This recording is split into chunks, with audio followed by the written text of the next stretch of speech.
We've got this related issue here about numbers too, Sophie. We've got this report out by the Centre of Independent Studies. And I'm not talking about here people in the highest tax bracket.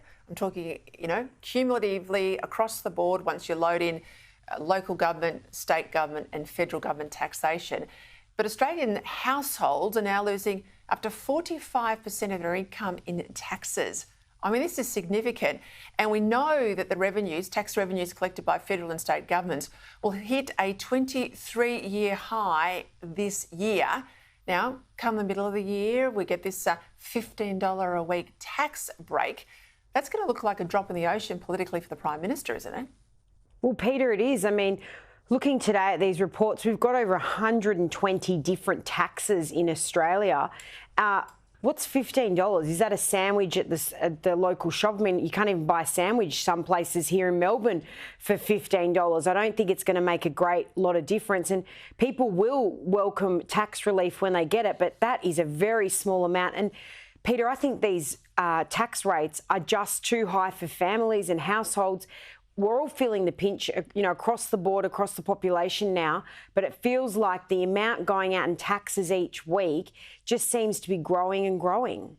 Let's go to the US. Wall Street Journal reports in a poll that Donald Trump leads President Biden in 6 of the battleground states in his lead up, obviously, to the November election. Trump's team and the Republican Party also say they've seen a massive surge in political donations. They've picked up more than $65 million in March. To put that in perspective, that's in a month and a half, would be lucky to spend $65 million all up in an Australian general election, all parties. Well, of course, Daniel, about to hit the convention season. The two majors, they'll front off, they'll have their convention.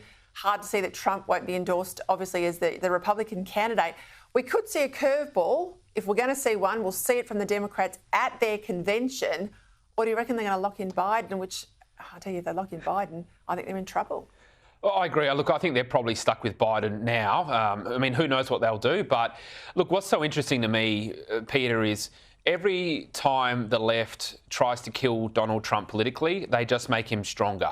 And the reason for that is it reinforces the narrative that he's been saying all the way back to 2015 when he first started, which is that they are out, the political class is out to get Trump and to diminish the voice of the people he represents, because he's an enormously disruptive force to domestic politics in the US and also globally. Trump's support has only increased, even as the Democrats try to even take him off the ballot. That's how desperate they are.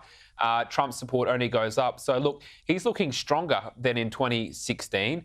And if things keep going this way, we could see a real surprising result in November.